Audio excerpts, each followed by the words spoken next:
tutti! Oggi abbiamo fatto la torta magica. Perché magica? Perché con un unico impasto riusciamo a fare 3 strati molto velocemente. Vi facciamo vedere come al solito tutti i passaggi della ricetta. Vediamoli. Per fare la torta magica noi utilizziamo 4 uova grandi, 500 ml di latte tiepido, 140 g di zucchero semolato, 120 g di farina, scorza di limone grattugiato, 125 g di burro a temperatura ambiente, un cucchiaino di estratto di vaniglia, un pizzico di sale e alla fine zucchero a velo da spolverizzare. Vi servirà una teglia quadrata e alta. Abbiamo bagnato un foglio di carta da forno e lo stiamo mettendo all'interno della teglia. Questa teglia è 20x20 ed è alta 6 cm. Utilizzare la teglia corretta è fondamentale per questo dolce, in modo che i 3 strati vi vengano perfetti. Rompiamo le uova e mettiamo l'albume in una ciotola e i tuorli in una bowl. È importante che abbiate una bowl alta, perché poi quando andremo a sbattere i tuorli, se avete un recipiente basso ovviamente schizzerà tutto. Quindi andiamo a separare albumi e tuorli. Aggiungiamo lo zucchero ai tuorli, la scorza grattugiata del limone, l'estratto di vaniglia,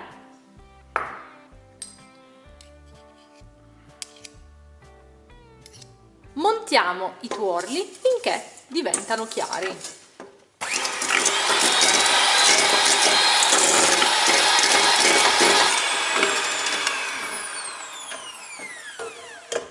Aggiungiamo il burro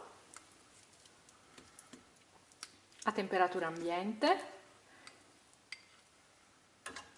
e continuiamo con lo sbattitore.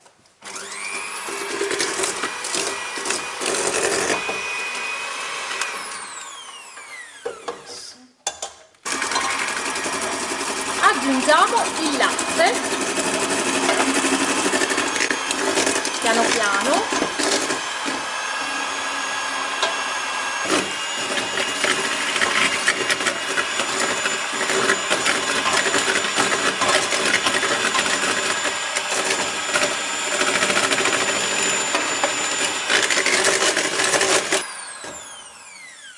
Aggiungiamo la farina setacciata poco per volta.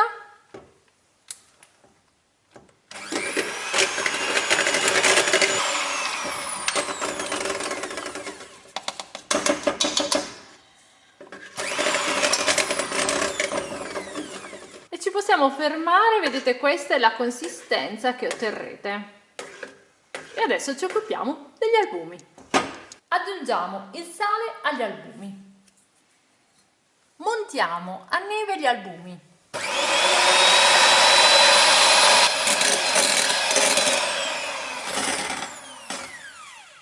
Preriscaldiamo il forno a 180 gradi statico. Incorporiamo quindi gli albumi nel tuorli. Questo passaggio è fondamentale in modo che i 3 strati vi vengano perfetti. Quindi seguite davvero l'ordine degli ingredienti, perché è l'unico accorgimento che dovete avere con questa torta facilissima.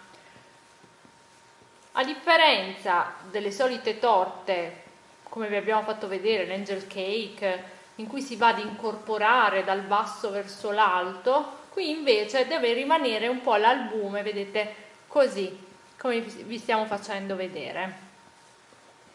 Quindi scordatevi un po' quella regola della pasticceria, fare con la spatola per incorporare bene gli albumi, ma devono rimanere come dei pezzetti bianchi di albume. Come un pasticcio deve sembrare.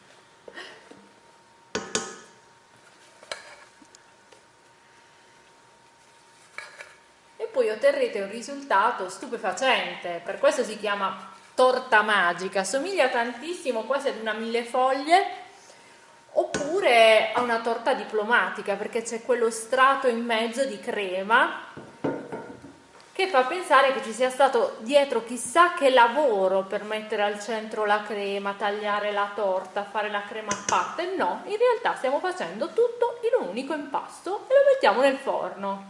Più facile di così.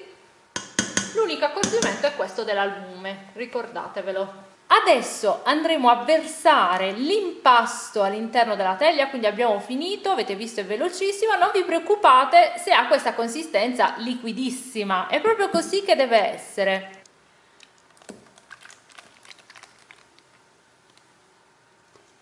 Ed ecco qui, adesso la inforneremo e avverrà la magia dei 3 strati.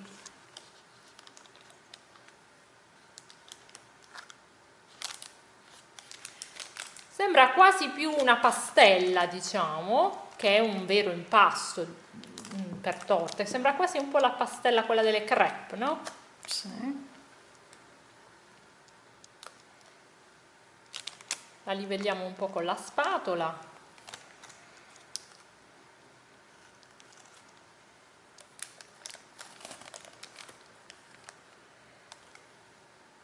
Possiamo infornare la nostra torta magica a 180 gradi statico. Per adesso per 10 minuti la faremo cuocere e poi cambieremo la temperatura. Imposteremo 160 gradi.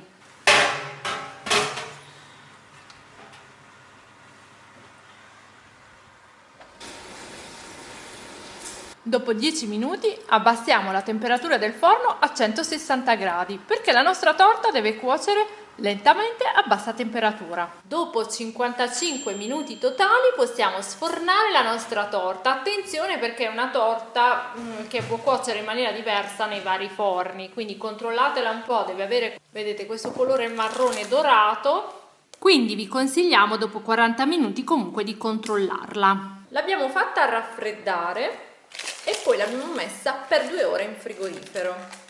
È fondamentale farla raffreddare nel frigo in modo da avere i 3 strati. La magia continua quindi a compiersi nel frigorifero.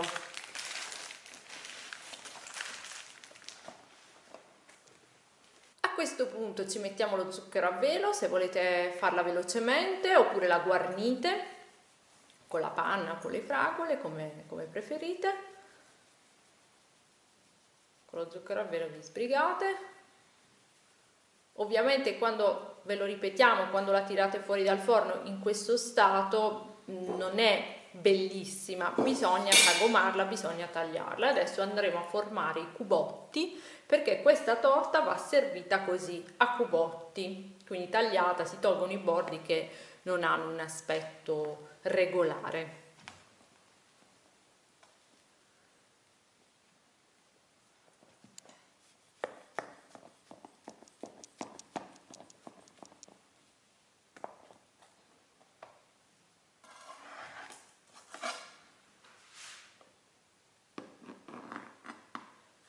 Adesso vediamo se riusciamo già a farvi vedere i 3 strati.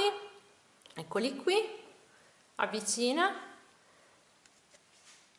Ecco, allora sotto abbiamo il flan, vedete? In mezzo una specie di crema pasticcera, anche se in realtà non l'abbiamo fatta a parte, e sopra uno strato di pan di Spagna. 3 strati facendo un unico impasto. Perfetta! Noi la decoriamo con un po' di panna in maniera facile, abbiamo montato la panna con la sacca poche, adesso ce la mettiamo sopra. Questo per renderla un po' più importante, essendo una torta abbastanza semplice. La torta magica, tra l'altro, poi potete personalizzarla, potete farla al cioccolato, con la zucca, al caramello, si fa davvero in tantissimi modi. Adesso noi vi abbiamo fatto vedere quella classica, quella più popolare, che è quella alla vaniglia, semplice. Però ci è piaciuta davvero tantissimo quando l'abbiamo provata per la prima volta e tutti ci chiedono quando la facciamo: ma come fate ad ottenere questi 3 strati? C'è la crema in mezzo? Il segreto, dopo averla fatta tantissime volte, secondo noi sta proprio nella maniera in cui gli albumi vengono messi nei tuorli e ovviamente nell'ordine esatto in cui si mettono insieme gli ingredienti. Quindi queste due cose sono quelle fondamentali per la buona riuscita della torta. In ogni caso sul nostro sito www.cucinageek.it trovate davvero tantissimi consigli anche su questa ricetta e su tantissime altre che abbiamo già fatto. Quindi andatevi a leggere l'articolo con la ricetta della torta magica. Ci mettiamo una fragolina. Quindi la orniamo un po', ovviamente la potete ornare come preferite e la ricetta è praticamente terminata. Quindi se rifate la nostra torta magica fatecelo sapere, mandateci le foto nel gruppo Facebook che è diventato un gruppo davvero attivo in cui condividete le foto delle nostre ricette rifatte da voi e ci fate veramente contentissime. Ovviamente poi come al solito dovete iscrivervi al canale YouTube, altrimenti YouTube poi non vi avvisa che esce una nuova ricetta. Granella anche, ed è perfetto questo dolce così. Alla prossima ricetta, ciao!